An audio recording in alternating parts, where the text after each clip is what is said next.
দুপুরের লাঞ্চ ছেড়ে আমরা বেরিয়ে পড়লাম আবার লাচুংয়ের উদ্দেশ্যে। এখানে একটা ব্রিজ ভেঙে গেছিল, তো তার জন্য আমাদের বেশি কোনো জায়গা ঘোরাতে নিয়ে যায়নি। তো আমরা ডিরেক্ট সেভেন সিস্টার ওয়াটারফলস দেখেই লাচুংয়ের উদ্দেশ্যে বেরিয়ে পড়েছিলাম লাঞ্চ করে।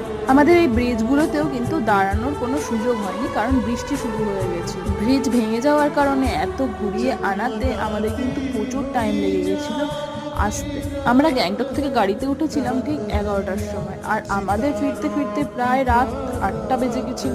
আর এই পাহাড়ের আঁকা বাঁকা রাস্তাতে তো আমার কোনো অভ্যেস নেই যাওয়ার, তার জন্য খুব শরীর খারাপ হয়ে গেছিল।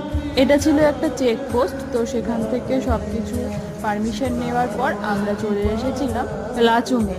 এসে কিন্তু এখানে ভীষণ ঠান্ডা লাগছিল। এই যে আমাদের রুম, আর রুমে বেডে কিন্তু আমাদের প্রায় 3টে করে কম্বল দেওয়া হয়েছিল। এরপর কিছুক্ষণ বসে 9টার দিকে আমাদের ডিনার দিয়ে দিয়েছিল। ডিনারে ছিল ডাল ভাত সবজি আর চিকেন।